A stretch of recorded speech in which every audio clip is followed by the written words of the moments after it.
Selamat datang di video belajar ini. Pada kesempatan kali ini, saya akan menjelaskan tentang preparing extended tour atau mempersiapkan tour yang diperpanjang. Nah, untuk mempersiapkan tour yang diperpanjang ini membutuhkan beberapa langkah.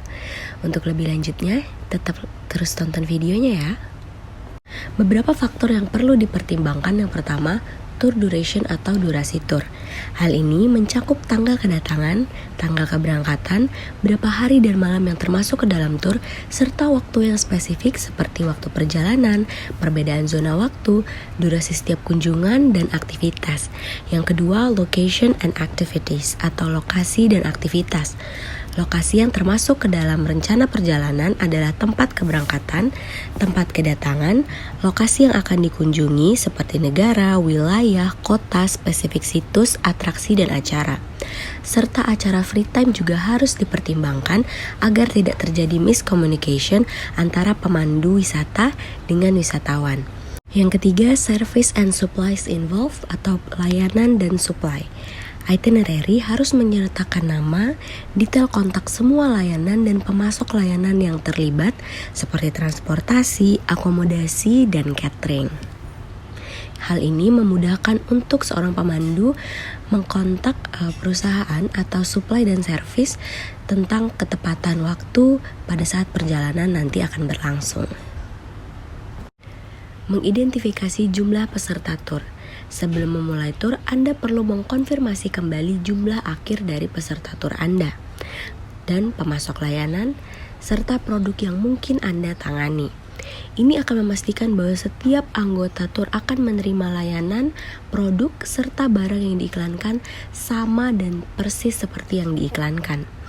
Ini dapat dikelola dengan cara yang berbeda dan akan bervariasi sesuai dengan sifat tur yang diperpanjang dan lamanya durasi tur. Dapat dikategorikan sebagai berikut. Yang pertama, pastikan daftar peserta. Yang kedua, daftar kamar. Yang ketiga, persyaratan catering digunakan khusus untuk kebutuhan makan dan minum dengan permintaan khusus anggota grup tur jika berlaku. Yang keempat, anggota tur wisata yang lebih rinci. Dapat termasuk informasi seperti jenis kelamin, umur, dan hubungan antar peserta tur. Yang kelima, daftar terpisah dengan potensi jumlah peserta tur.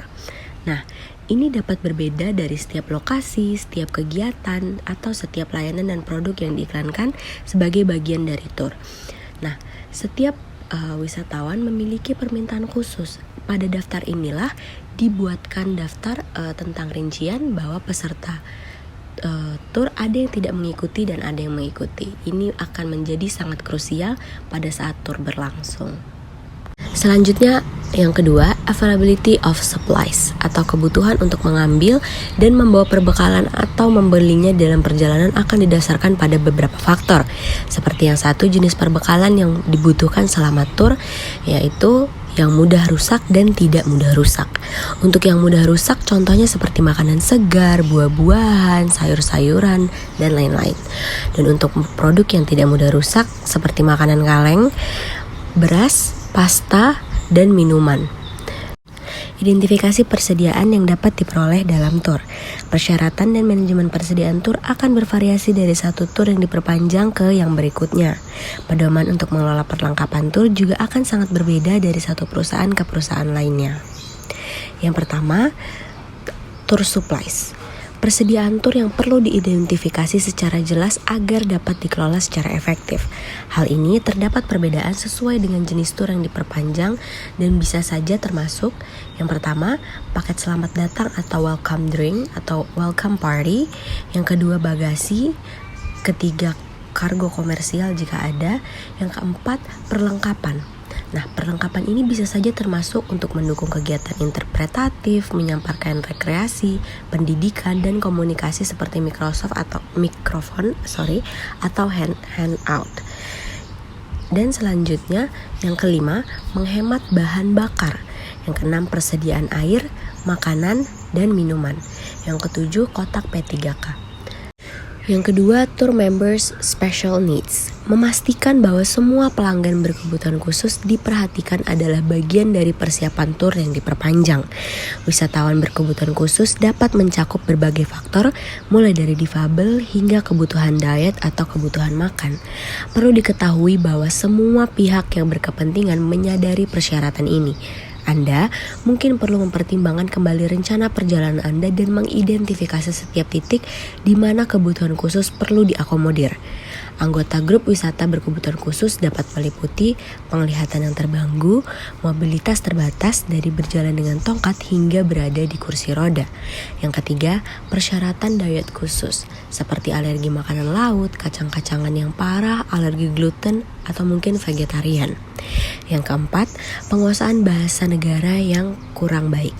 Yang kelima, kelompok usia tertentu seperti lansia, anak-anak, atau balita. Mengidentifikasi kebutuhan khusus untuk tur. Kebutuhan khusus untuk tur dapat diklasifikasikan dalam dua kategori terpisah, yaitu supplies dan supplies untuk special needs. Kebutuhan khusus anggota grup tur harus dipenuhi karena ini sangat penting untuk kelancaran pengiriman produk dan layanan tur seperti yang dijanjikan oleh pihak perusahaan kepada anggota tur atau wisatawan. Yang pertama, equipment and supplies special needs. Sebagian besar biro perjalanan wisata memiliki daftar terperinci tentang peralatan dan perlengkapan dan bahan-bahan yang diperlukan untuk setiap tur. Namun, untuk menyelesaikan kebutuhan peralatan dan perbekalan, pemandu wisata, anggota staf perlu mempertimbangkan potensi dan perubahan peralatan standar untuk menjamin keberhasilan pelaksanaan tur. Seperti yang sudah disebutkan, perlengkapan, perbekalan, serta bahan yang dibutuhkan tergantung pada jenis tur dan kegiatan yang akan dilakukan bersama rombongan. Pertimbangan utamanya adalah kenyataan bahwa kita berurusan dengan tur yang diperpanjang, yang artinya durasinya lebih panjang dari estimasi. Dan untuk itu sangat penting yang pertama, pastikan ada cukup peralatan dan perbekalan untuk bertahan selama durasi tur yang diperpanjang. Yang kedua, pastikan pasokan dalam perjalanan jika berlaku atau telah dipesan dikonfirmasi dan sebaiknya langsung dibayar agar jumlah yang kita dapatkan dapat terkonfirmasi dengan baik dan terorganisir. Yang ketiga, membeli perlengkapan dan perbekalan tambahan untuk berjaga-jaga atau untuk situasi genting. Terutama jika Anda mengadakan tur di lokasi terpencil, maka ketahuilah bahwa perbekalan akan sangat sulit diperoleh. Menentukan persyaratan final tur. Langkah selanjutnya dalam mempersiapkan tur yang diperpanjang adalah meringkas dan meninjau semua informasi yang dikumpulkan untuk menentukan dan menyelesaikan semua persyaratan agar dapat memastikan kelancaran dan kesuksesan tur dengan baik untuk anggota grup maupun staf. Yang pertama, konfirmasi informasi umum seperti jenis perjalanan, lama perjalanan, dan jumlah peserta tur dan profil meliputi nama, usia, minat, dan permintaan spesial. Yang kedua, persyaratan perjalanan seperti transportasi dari maskapai penerbangan ke bus, kapal, ataupun kereta yang diperlukan selama tur. Kemudian akomodasi, catering, kegiatan dari kunjungan museum sampai ke scuba diving. Yang terakhir, manajemen peralatan dan perbekalan seperti jumlah akhir peserta untuk menyediakan perlengkapan dan peralatan tergantung pada panjang tur dan sifat tur. Konfirmasi pengaturan operasional untuk tur. Saat mengonfirmasi pengaturan operasional untuk tur, praktik terbaik menyatakan bahwa pertimbangan diberikan kepada semua pengaturan yang berkaitan dengan tur yang diperpanjang, yang dikelola dan difasilitasi. Pengaturan tersebut berkisar dari administrasi dokumentasi hingga konfirmasi khusus tentang prosedur dan pembayaran tur. Konfirmasi ulang kembali tentang prosedur manajemen tur yang akan dilakukan, terlepas dari sifat, durasi, dan lokasi tur. Dokumentasi khusus diperlukan dan mencakup seperti dokumen perjalanan, yaitu contohnya seperti paspor, KTP, ataupun surat izin mengemudi. Nah, yang kedua, persyaratan mata uang. Jenis mata uang itu harus ditentukan, di mana di suatu negara memiliki nilai mata uangnya masing-masing. Yang ketiga, konfirmasi tertulis dari semua persyaratan yang diidentifikasi seperti transportasi, akomodasi, wisata, atraksi, kegiatan, dan acara lain-lain. Nah, ini penting sekali untuk pemandu wisata mengkonfirmasi kembali agar tidak terjadi kendala pada saat wisatawan menggunakan fasilitas yang akan diberikan oleh perusahaan pemandu wisata.